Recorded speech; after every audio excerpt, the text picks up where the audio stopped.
हमारे देश का जो है ना मामला ये अजीब हो गया है। आप देखिए ना कि बच्चियां अगर पर्दे के अंदर हिजाब लगा के किसी इंस्टीट्यूट में जाती हैं तो गवर्नमेंट को ये समझ आता है, गवर्नमेंट ये कहती है कि पब्लिक एंड ऑर्डर का मसला है। वहीं अगर दूसरी जगह देखा जाएगा तो कई मतलब अब एक मजहब के पेशवा है वो जो पूरे सरेआम बराना घूमेंगे तो कोई लॉ एंड ऑर्डर का प्रॉब्लम नहीं आएगा। बच्चियां बुर्का पहन के जाएगी तो लॉ एंड ऑर्डर का प्रॉब्लम। साधु जो होते हैं नागा साधु, वो पूरी तरीके से जो है नंगे घूमेंगे, हंगामा करेंगे, नदियों के पानी में कूदेंगे। कूदे भाई, आपका मजहब है, आपको इजाजत देता है तो वेल एंड गुड, हमने कभी रोका नहीं है, रोकेंगे भी नहीं। लेकिन आप ये हो कैसे सकता है कि आप जो है ब्राह्मण लोगों के बारे में कुछ नहीं, पब्लिक एंड ऑर्डर।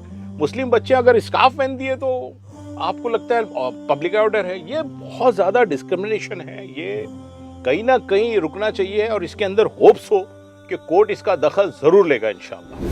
उसी तरीके से हम देखेंगे ना कि आप जो है बच्चों को किसी इंस्टीट्यूट में नहीं आने दे रहे, लेकिन एक सूबे के मुख्यमंत्री जो है पूरे अपने मजहबी अटायर के अंदर, कपड़ों के अंदर जो है पूरा सदन चला रहे हैं। हमारे पीएम जो है कभी यहाँ ध्यान देते हैं, कभी उस मंदिर में जाते हैं, कभी कल आपने देखा होगा कि पूरी तरीके से एक मतलब महाराज वाला जो उनका लुक था, पहने भाई, आपका मजहब आपको इजाजत देता है, आप करें, हमको इससे कोई इजाजत नहीं है, क्योंकि हमारी टीचिंग है, इस्लाम की टीचिंग है कि आपका मजहब आपकी जगह, हमारा मजहब हमारी जगह, हम कभी भी आपके मजहब में इंटरफेयर नहीं करेंगे। तो आपको क्या हक बनता है कि आप हमारे मजहब में इंटरफेयर करें? हम क्या खाए, क्या पहने, कहाँ जाए, कहाँ ना जाए, जब तक वो गैर कानूनी नहीं है आप हमारे मजहब में क्यों इंटरफेयर करते हो यार? हमने कभी बोला है कि योगी जी आप जो है लुंगी पे और कुर्ते में क्यों जाते हो, आप जो है कुर्ता वो पहने? हमने कभी बोला है कि सदन के अंदर जो है एक जैन मुनि आके ब्राह्मणा आपको जो है स्पीच दे रहे हैं, क्यों दे रहे हैं? हमने बोला है क्या? तो आप कैसा मतलब किस दौर में हम जा रहे हैं कि नंगे आपको चलते हैं, कपड़े पहनने वालों से आपको प्रॉब्लम है? ये रुकना चाहिए। मदहोश नहीं बेदार है हम, हर आहट पे तैयार है हम, समझे न कोई गाफिल हमको इस मुल्क के पहरेदार है हम, मदहोश नहीं बेदार है हम हर आहट। बिस्मिल्लाहिर्रहमानिर्रहीम, अस्सलामु अलैकुम वरहमतुल्लाहि वबरकातुहू। मोहतरम नाज़रीन इकराम, तहफ़्फ़ुज़-ए-दीन मीडिया में आपका इस्तक़बाल है, खैर मक़दम है। नाज़रीन इकराम, जैसा कि आप जानते हैं इन दिनों हिजाब का जो मामला चल रहा है, ख़ास तौर से इस मुल्क के अंदर हिंदू राष्ट्र बनाने की जो कोशिश की जा रही है, या यूँ कह लूँ कि तानाशाही की एक कोशिश की जा रही है, मुसलमानों को अदना दर्जे का शहरी बनाने की कोशिश की जा रही है, हमारे इस्लामी शिआर को बर्बाद करने की, उसे ख़त्म करने की जो कोशिश की जा रही है। बहरहाल ये तो हमारे जज्बात थे जो मैंने ये सब बयान किए। तो अब इस मामले में कानूनी क्या सूरत हाल है, कानून के हद तक के, कानून के रूह से इसका क्या पस मंज़र है और इस मामले में क्या क्या अब तक के हुआ है और क्या क्या होना चाहिए, इसी बात को लेकर, इसी मसले को लेकर हम आज एक अहम शख्सियत, मुल्क भर से मारूफ मशहूर शख्सियत जनाब एडवोकेट खिज़र पटेल साहब हमारे साथ मौजूद हैं।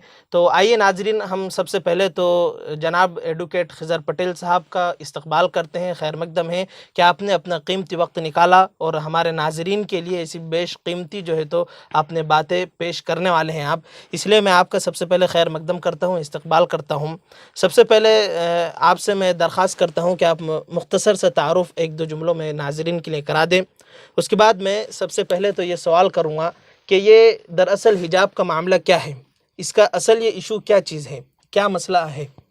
असल में देखें, ये हिजाब वाला जो मसला है ना, तो ये कर्नाटक का एक कॉलेज है, जी जी, उडुपी, जी शहर, हाँ जो शहर है उडुपी, वहाँ पर एक कॉलेज है और वहाँ पर एक सिस्टम होता है, प्री यूनिवर्सिटी कॉलेज बोलते हैं, गवर्नमेंट रन होता है, गवर्नमेंट की तरह, गवर्नमेंट के ज़रिए चलाया जाने वाला एक कॉलेज है। वहाँ ऐसा हुआ कि पिछले 28 दिसंबर को 2021 में कुछ मुस्लिम बच्चियाँ जो हिजाब में कॉलेज आया करती थी, उनको रोक दिया गया गेट पर और ये कहा गया कि आप जो है यूनिफॉर्म, जो कॉलेज का यूनिफॉर्म है उसको पहनकर ही अंदर आ सकते हैं, आप हिजाब में या बुरखे में नहीं आ सकते जी। उन बच्चों ने ये प्रोटेस्ट किया और कहा कि ठीक है, हम लोग जब कॉलेज में आएंगे, क्लास के अंदर आएंगे तो हम हमारा यूनिफॉर्म ही पहनेंगे, ऐसा नहीं है कि हम अंदर बुरखा पहनेंगे। तो कॉलेज अथॉरिटी ने उनको मना किया और कहा कि नहीं, आप बाहर से ही जो है विदाउट स्कार्फ अंदर आ सकते हैं, अगर नहीं अगर आप मतलब उसके बिना अगर बगैर हिजाब के अगर आ सकते हैं तो आइए, अदरवाइज आप अंदर नहीं आ सकते। तो इस मामले को लेके जो है वो बच्चियों ने वहाँ पर प्रोटेस्ट शुरू किया। देखिए मौलाना, आप एक तारीख याद रखिए, ये प्रोटेस्ट शुरू हुआ है 28 दिसंबर 2021। शुरुआत में ये प्रोटेस्ट हुआ, बच्चियों ने क्या किया कि जब उनको कॉलेज के अंदर नहीं आने दिया गया, जी ख़ास करके उस वक्त उनसे जो शुरुआत में हुआ ना, उनको एक टाइम ऐसा है कि उनको कॉलेज के गेट के अंदर एंट्री मिल गई लेकिन क्लासेस में एंट्री नहीं मिली। जी तो बच्चियों ने जो है वो सीढ़ियों पे बैठकर क्लासेस करनी शुरू की, मतलब अपना वहाँ बैठती पढ़ती, क्लास में उनको आने नहीं दिया जाता। अब यहाँ पर देखिए क्या हुआ कि जिस वक्त ये बच्चियाँ क्लास में अंदर नहीं जाने दे रही थी, अब मुझे माफ़ करें, उस वक्त हम सब सो रहे थे। जी जी ये सारी चीज़ें टीवी ने, ख़ास करके सोशल मीडिया इसको कवर कर रहा था, कई हिंदू जर्नलिस्ट है इसको कवर कर रहे थे, लेकिन हम सोए हुए थे। जी जैसा मैंने, बड़ा अफसोस है कि हम पिछले दिनों कई दिनों से देख रहे हैं कि हमारी बच्चियां बेहतर कर रही है। जामिया का इंसिडेंट देख लीजिएगा, शाहीन बाग की वो नानी देख लीजिएगा, कल ये मुस्कान देख लीजिए, जिसने हम लोगों के अंदर एक जज्बा वलवला पैदा किया है और हम खूब खुश हो रहे हैं। जी यहाँ तक खुश हो रहे हैं कि इनाम दे रहे हैं, बेशक। लेकिन जिस वक्त उन लोगों पे बीत रही थी जब प्रॉब्लम्स में थे, तो हम सब सो रहे थे। हमारा नौजवान जो है वो पबजी में इन्वॉल्व है, इंस्टा में है, फिर मुख्तलिफ गेम्स वो खेलते रहते हैं, रात में रील बनाते हैं, रील सुनते हैं, लेकिन उनको इस बात की कोई पता नहीं है कि मतलब हमारी बहनों के साथ क्या हो रहा है।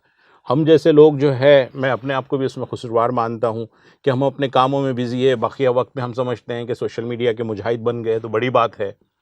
हमारी जो लीडरशिप है वो, उसमें कुछ लोगों को छोड़ दिया जाए, जिसमें हमारे एमपी हैं इम्तियाज़ जलील साहब, उन्होंने तो उसको पार्लियामेंट में भी उठाया।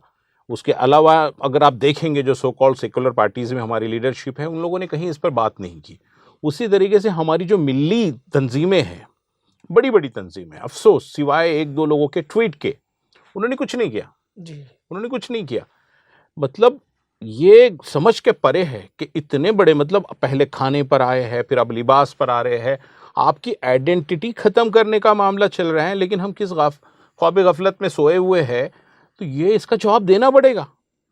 जी ये कोई हमारा काम नहीं है कि बच्ची ने बड़ा अच्छे से अल्लाहू अकबर बोल दिया है, उन्हें अपना काम कर गई, और बाद में हम लोग जो है, माफ़ करना, कि क्रेडिट के नाम पर आके सामने 5 लाख रुपए का इनाम दे दे। अरे आपकी इतनी बड़ी तंजीम है, आइए ना, प्रोटेस्ट कीजिए। जिस वक्त वो बच्चियाँ सीढ़ियों पर बैठ रही थी, आपके असर और रसूख जो है आप इस्तेमाल कीजिए। आप तो इतने बड़े आदमी हैं कि आपको जेनेवा के अंदर इंडियन गवर्नमेंट की तरफ से भेजा जाता है, जबकि आप कुछ नहीं है, लेकिन आप जेनेवा में जाते हैं, स्विट्जरलैंड, और वहां पर जो है ये बोलते हैं कि 370 सही तौर पे हटाया गया है। तो आपकी तो इतनी रसूख है ना, तो उसका इस्तेमाल प्रॉपर करें ना। 5 लाख रुपए में आप लोग, वो बच्ची 5 लाख रुपए के लिए तो नहीं की ये सब चीजें। जी जी तो ये हमारी लीडरशिप है। तो ये हुआ 28 से, लेकिन हमने कुछ किया नहीं। वो मसला जब बढ़ते गया तो उसमें से कुछ बच्चियां जो है कर्नाटका हाई कोर्ट पहुंची है, और हाई कोर्ट पहुंचने के बाद ये मामला फिर तूल पकड़ा। कल उसकी हियरिंग थी 8 फरवरी को, उसी दिन सुबह के अंदर कॉलेज के अंदर जो है वो मामला हुआ। वो बच्ची मुस्कान ने उसको अपोज किया, और फिर ये मामला बहुत ज़्यादा हाईलाइट हुआ, और ये इस तरीके से ये मामला पहुंचा कोर्ट के अंदर, और ये प्ली के साथ पहुंचा कि क्या हम, मतलब ये जो हमारा हिजाब है, क्या ये इस्लामिक मतलब ज़िंदगी का हिस्सा है, ये क्या कुरानिक ऑर्डर्स में आता है, कि जिसको लीगली हम बोलते हैं कि क्या ये कुरान के इंजंक्शंस है, कि इसको मानना मैंडेटरी है। जी जी और हम ये वहाँ पर जब पिटीशन फाइल की गई बच्चों की तरफ से, तो ये बताया गया कि ये हिजाब जो है ये हमारे लिए कंपलसरी है, मैंडेटरी है, और इसको पहनने से हमको कोई नहीं रोक सकता। तो इस इशू पे वो बच्चियाँ जो है कोर्ट गई, और ये सारी कंट्रोवर्सी है। और ये इसके अंदर बीच में डेवलपमेंट ये हुआ कि शुरुआत के अंदर तो वो स्कूल, कॉलेजेस और स्कूल्स के जो है ना, उनके जो लोकल बॉडीज़ थी, मतलब इस कॉलेज की जो बॉडीज़ होती है, उन लोगों ने ये बैन किया। लेकिन पिछले 5 फरवरी को बाज़ाब्ता कर्नाटका गवर्नमेंट ने ये सर्कुलर निकाला है और कहा है कि आप जितने कॉलेज है आप अपने हिसाब से यूनिफॉर्म डिसाइड करें। मतलब ये खुलासा जैसे मैं अगर निकालना चाहूँ या नाजरीन के लिए, कि आपने जो अल्फाज या जो बातें कहीं, इसका ये हुआ कि हमने पहले इब्तिदा में थोड़ा सा बर्दाश्त कर लिया, यानी कि वो हमारे यहाँ कहावत मसल मशहूर है कि उंगली पकड़े तो सर चढ़ते हैं। तो बस ये इसी तरह हमारे साथ भी सेम ये मामले में हुआ कि उनको पहले क्लासरूम में दाखिल नहीं होने दिया जा रहा था, तो उन्होंने बर्दाश्त कर लिया कि हम यहाँ रहकर सीढ़ियों पर बैठकर पढ़ लेंगे। लेकिन अब देखा कि हमारी उम्मत सोई हुई है, कौम जो है तो सोई हुई है, तो फिर इन्होंने और सर चढ़कर बोलने लगा कि अब तुम्हें हम गेट के अंदर भी दाखिल होने नहीं देंगे। खुदा ना खास्ता अगर ऐसा हो कि इसी तरह अगर हम इसे बर्दाश्त करते रहें या एडजस्ट करते रहें तो ऐसा हो सकता है कि फिर भाई तुम हमारे शहर में ही दाखिल ना हो। तो बहुत बहुत शुक्रिया, आपने ये बहुत ही कीमती बातें कही। इसी सिलसिले में मैं आगे और एक सवाल ये करना चाहूँगा कि अब इस मामले में कोर्ट में जो कल गुज़िश्ता यानी कि 8 फरवरी को भी इसकी हेयरिंग हुई और आज भी हुई, तो इसका क्या खुलासा निकला, कल क्या हुआ था और आज इस मामले में कहाँ तक की बात पहुँची है? कल की जो हियरिंग्स थी ना, तो वो तो काफ़ी डिटेल और कई घंटों तक चली है। जी। बच्चों की तरफ से जो है सीनियर काउंसिल है सुप्रीम कोर्ट के देवदत्त कामत साहब, वो हाजिर हुए हैं और उन्होंने बहुत अच्छा आर्गूमेंट किया है। बुनियादी तौर पे जो पिटिशन फाइल की गई है वो आर्टिकल 14, 14, 19 और 25 के तहत की गई है कि कानून के नज़र में सब बराबर है, हर एक को अपनी बोलने की आज़ादी है और अपने मज़हब की आज़ादी है, उसको जीने की आज़ादी है, मजहबी अपने मज़हब के तहत उसको प्रोपगेट करने की इजाज़त है, उसको अपने मर्ज़ी के कपड़े पहनने की इजाज़त है, जिस तरह से उसको मज़हब ने बोल रहे हैं उस तरीके से अपनी ज़िंदगी को जिए। ये 3 बुनियादी चीज़ों के ऊपर वो पिटिशन फाइल की गई और इसी को बुनियाद बनाकर कामत साहब ने काफ़ी अच्छा आर्ग्यूमेंट किया है। उसके अंदर उन्होंने कई हवाले दिए हैं, उसके अंदर मतलब एक लॉजिकल बहस की है। उसके अंदर उन्होंने ये कहा कि मैं खुद ब्राह्मीण हूँ, जी, मेरा बेटा जो है वो नमा पहन कर स्कूल जाता है, तो क्या उसको कोई रोक सकता है? एक सिख है वो तरबान बन के जाएगा, एक क्रिश्चियन है वो क्रॉस पहन कर जाएगा, हिंदू है टीका लगा के जाएगा, तो क्या मतलब किसी की ये मजहबी शनाख्त के साथ कोई किसी इंस्टीट्यूट में जाता है तो क्या वहाँ पे पब्लिक ऑर्डर का प्रॉब्लम हो सकता है? मतलब लॉ एंड ऑर्डर जो होता है ना कि टेंशन पैदा हो गई है, तो ये गवर्नमेंट को साबित करना होगा कि किसी के बुर्का पहन के किसी इंस्टीट्यूट में जाने से क्या पब्लिक ऑर्डर डिस्टर्ब हो सकता है। तो इस मामले को लेके उन्होंने जो है और बुनियादी बहस वहाँ पर ये हुई है कि जो स्कार्फ है, हेड स्कार्फ होता है लड़कियों का, सर का ढका जाना जो है कुरान से साबित है जी, और उसी तरीके से हदीस से साबित है। तो उन्होंने जो है कहीं कुरान की दो ख़ास तौर पे जो सूरह 24 है, 24 है कुरान के अंदर जो वर्स हैं वो, और 24.33 इसको कोट किया। उसी तरीके से अबू दाऊद की कोई हदीस है उसको कोट किया और ये साबित किया कोर्ट के अंदर कि जो सर का ढका जाना है ये इस्लाम का जो है इंटीग्रल बुनियादी कोर बिलीफ है, हिस्सा है जी, और कुरान से आता है। और हिंदुस्तान के अंदर, भारत के अंदर अभी फिलवक्त ये सेटल पोजीशन ऑफ लॉ है कि कानून ये इस बात पे अब आके रुक गया है कि जो चीज़ बुनियाद में है किसी मज़हब के, उसको जो है कोर्ट या फिर स्टेट जो गवर्नमेंट होती है उसके अंदर वो बदलाव नहीं कर सकती। और ये कई जजमेंट्स है सुप्रीम कोर्ट के जिसमें ये साबित हो चुका है कि कुरान जो है वो बुनियादी जो है हिस्सा है इस्लाम का, जहाँ से टेनेट, जिससे मतलब क्या बोलेंगे, ऑर्डर्स निकलते हैं। खास करके जो ट्रिपल डिवोर्स का मैटर है उसके अंदर सुप्रीम कोर्ट ने एक लफ्ज इस्तेमाल किया है, उसको टेनेट कहते हैं, मतलब सोर्स। तो सुप्रीम कोर्ट ने यह कहा कि 3 तलाक तो कुरान में कहीं लिखा ही नहीं है एट ए टाइम देना, अगर होता तो हम मान लेते हैं। इसलिए उन्होंने ट्रिपल डिवोर्स का जो केस था उसको खारिज किया जी, और वो सायरा बानो के हक में वो ये हुआ, हमारी जो दलाइल थी हमारी तरफ की वो रिजेक्ट की गई। तो वहां पर जो है सुप्रीम कोर्ट ने कुरान को जो है बुनियाद बनाया। अब जाहिर सी बात है कि जब ये पर्दे का मतलब सर का ढका जाने का हुक्म कुरान से साबित है जी, तो बहुत मुमकिन है और होना भी यही चाहिए कि वो फैसला जो है हमारे हक में आना चाहिए। और ये बहुत मतलब लिमिटेड पॉइंट है, क्या वो चीज़ कुरान से है, और जब हम साबित कर पाएंगे कोर्ट के अंदर कुरान से है तो इंशाल्लाह वो साबित हो जाएगा। तो जैसे कि अभी ये तो कल की हेयरिंग थी, तो आज इसकी अगली कार्रवाई क्या हुई? जैसे अभी उन्होंने साबित कर दिया तो अब कोर्ट का क्या फैसला होना चाहिए था और ये आगे की कार्रवाई में आज क्या हुआ? असल में कल की जो बहस थी वो आज कंटिन्यू रखी गई थी जी। कल शाम देर गए तक काफ़ी लंबी बहस चली। उसके बाद आज दोपहर में 2:30 को मैटर जो है फिक्स था इस बात के लिए कि फर्दर हियरिंग हो उसमें जी। लेकिन आज जो जिस बेंच के सामने, सिंगल बेंच, एक जज के सामने जो है वो हियरिंग चल रही थी, कृष्णा एस दीक्षित नाम है उस जस्टिस का, तो उनके सामने हियरिंग चल रही थी। लेकिन आज उन्होंने जो ये कहा कि इसके अंदर जो है बड़े कानूनी मसले, कानूनी इश्यूज जो है कॉन्स्टिट्यूशनल इन्वॉल्व है, तो बेहतर ये है कि इसको जो है बड़ी बेंच पे रेफर कर दिया जाए, लार्जर बेंच को रेफर किया जाए। अब इसको क्यों किया गया, इसके तो कई सवालात हो सकते हैं।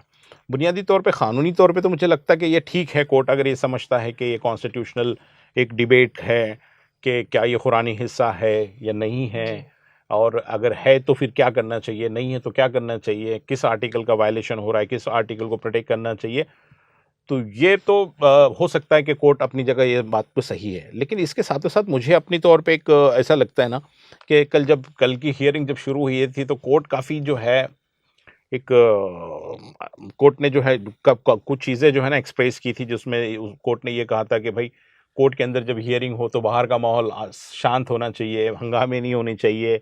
उस वक्त कुछ हिंदू सेना के लोग जो है कोर्ट के बाहर प्रोटेस्ट कर रहे थे, तो उस वक्त कोर्ट ने कहा कि नहीं, अगर बाहर लोग प्रोटेस्ट करेंगे तो हम अपना दिमाग सही तौर पे इस्तेमाल नहीं कर पाएंगे, लोगों ने शांत मतलब भरोसा रखना चाहिए कानून में। तो कोर्ट वैसा भी जो है थोड़ा सा कहीं ना कहीं मुझे लगता है कि जज के माइंड में ये था। और दूसरी बात ये है कि कल रात से लेके आज तक वो बच्ची के मैटर के बाद से ये इशू जो है ना पूरी इंटरनेशनल बन गया है। जी जी। इसके अंदर जो है मलाला ने ट्वीट करा जी। अब जाहिर सी बात है कि एक बड़ी शख्सियत है आज के दौर में इंटरनेशनली, तो नोबेल प्राइज़ विनर है, तो उसके जाहिर सी बात है उसकी जो बात है उसके रिपरकशंस पूरे दुनिया में जाएंगे। उसी तरीके से पाकिस्तान के फॉरेन मिनिस्टर ने ट्वीट किया। फिर आज जो है मरियम नवाज़ जो है पाकिस्तान की अपोजिशन लीडर, उसने अपनी डीपी पे वो फ़ोटो रखी है। और इंडिया के कई बड़े जो स्कॉलर्स हैं, जर्नलिस्ट है, और काफ़ी बड़े बड़े जो लोग हैं, ख़ास करके हमारे हिंदू बहन भाई, उन लोगों ने बहुत इसको सपोर्ट किया है जी हिजाब को लेकर। और जो एक्ट उन लड़कों ने किया है तो उसको उन्होंने बहुत बुरी तरह से कंडेम किया है। तो जाहिर सी बात है इन सारी चीज़ों का जो असर है, इन जज भी एक इंसान ही होता है, तो ये सारी चीज़ें असर करती है कि एक छोटा, अब ये इशू जो है रेगुलर छोटा इशू नहीं है, बल्कि इंडिया लेवल, कर्नाटक नहीं, इंडिया नहीं, बल्कि अब इंटरनेशनल हो गया है। तो ऐसे टाइम पे बास टाइम पे ये होता है कि बेहतर है कि बड़ी बेंच करें ताकि जिम्मेदारी कोई बड़ी फैले। अच्छा, मुमकिन है कि जज ये सोचे हो। ये तो एक इसी सिंगल बेंच भी इसको पूरा कर सकती थी, लेकिन बहरहाल दूसरी चीज़ मुझे एक बात, एक वीडियो जहन में आ रहा है सर, कि गुज़िश्ता कल एक वीडियो भी वायरल हुई थी कि कुछ बच्चों ने जो है तो वहाँ पर अपना तिरंगा झंडा जो है तो हटाकर उसकी जगह जो है तो ज़ाफ़रानी झंडे को लहरा दिया था। तो ये कहाँ तक कि सही हो सकता है, या फिर इसका क्या रद्द अमल होना चाहिए? देखिए, इसका रद्द अमल तो क्या है कि इसको गवर्नमेंट ने खुद इसको कॉग्निजेंस लेना चाहिए।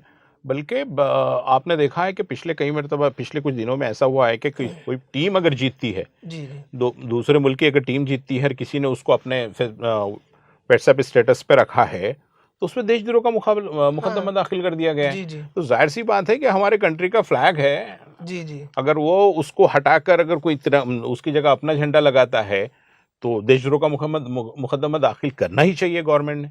अगर वो नहीं करते तो एनजीओज ने इसके खिलाफ आवाज़ उठानी चाहिए, लीगल जो लोग हैं इससे रिलेटेड उन्होंने इसमें आगे आके काम करना चाहिए।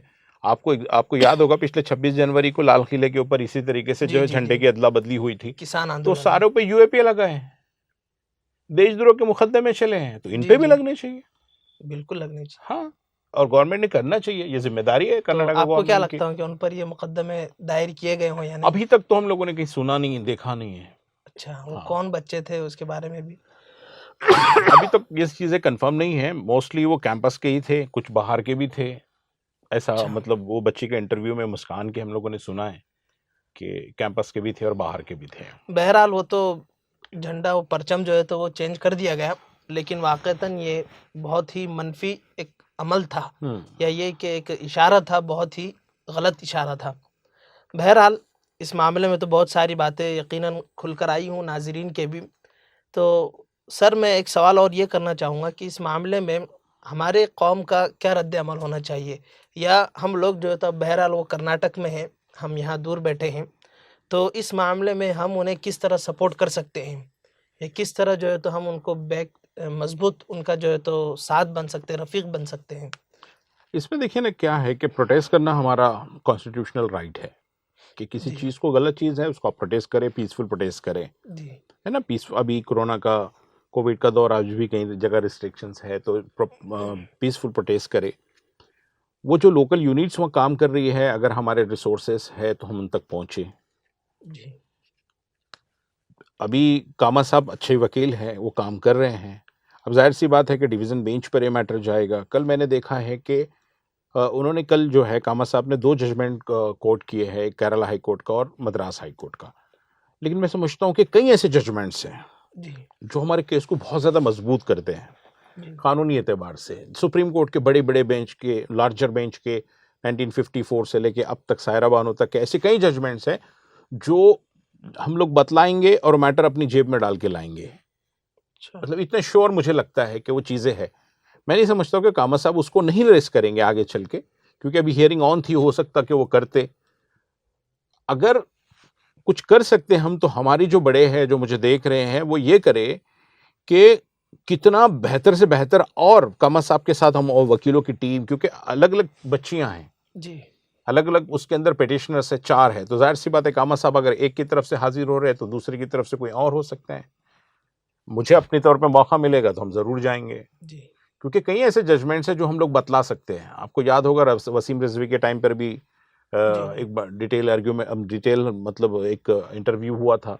तो मैं आपके नाज़रीन से ये भी कहूँगा कि अगर इस मामले को आप कंटिन्यू करना और अच्छे से और समझना चाहते हैं तो इसी चैनल के ऊपर जो है मेरा एक इंटरव्यू है वसीम रिजवी के ताल्लुक से।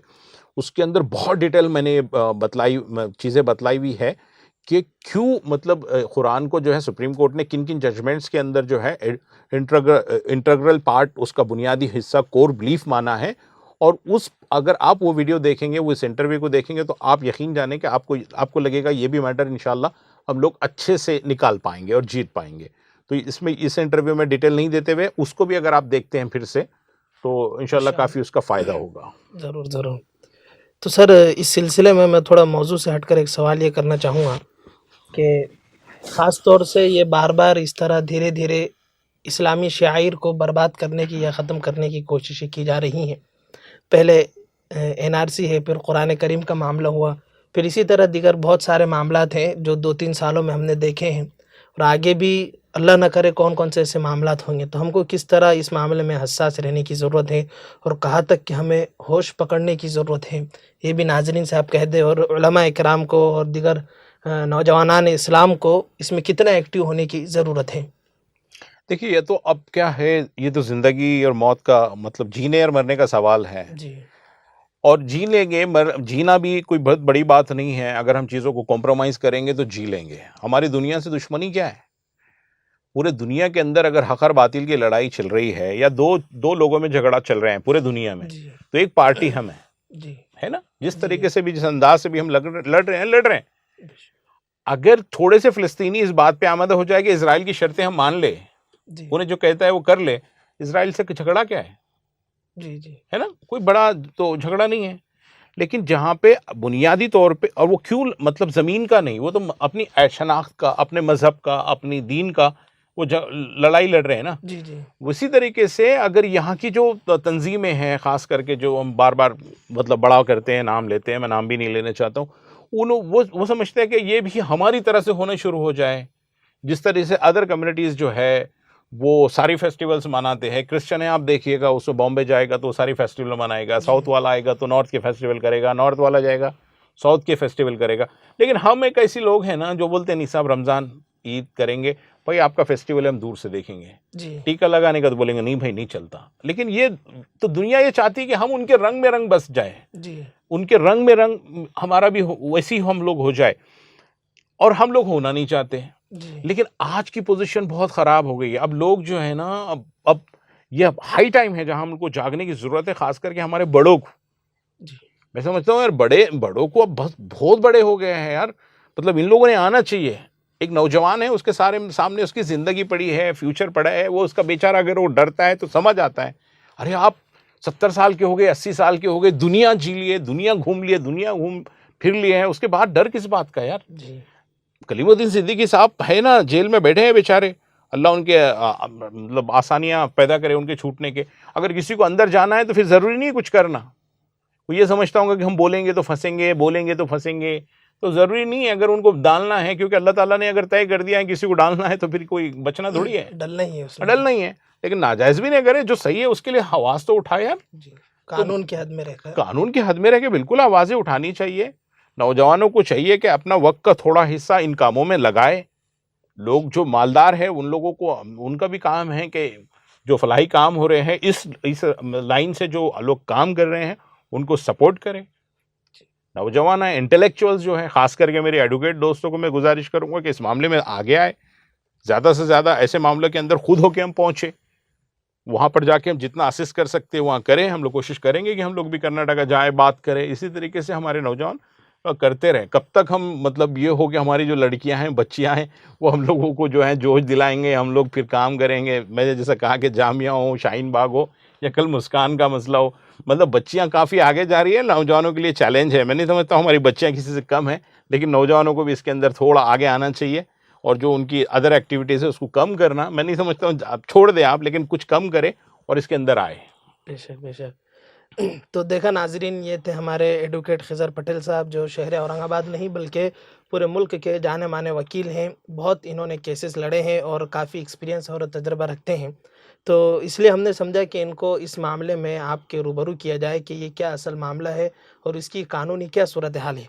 तो मैं यकीन करता हूँ कि आप इस मामले से और इस केस से बखूबी वाकिफ़ हो चुके होंगे और इंशाल्लाह हम जो है तो इसको और मज़ीद और भी इसमें कोई एक्टिविटी होती हैं या कोई कार्रवाई मज़ीद बढ़ती हैं तो यकीनन इंशाल्लाह उसको आपके सामने ज़रूर पेश करेंगे। इसी नाज़रीन, इसी मातहत में जो है तो मैं हमारे जनाब एडवोकेट खिज़र पटेल साहब का बहुत बहुत मशकूर ममनून हूँ कि आपने अपना कीमती वक्त दिया। इसी तरह हम अपने तमाम टीम की तरफ से आपका इस्तकबाल और खैर मकदम करते हैं और माजरत भी तलब करते हैं कि आपको तकलीफ़ दी और आपने जो है तो अपना कीमती वक्त दिया। खैर नाजरीन, फिर इंशाल्लाह अगली दफ़ा किसी और हम शख्सियत के साथ मुलाकात होगी। फ़िलहाल हमें इजाज़त दीजिए। अस्सलामु अलैकुम वरहमतुल्लाहि वबरकातुहू।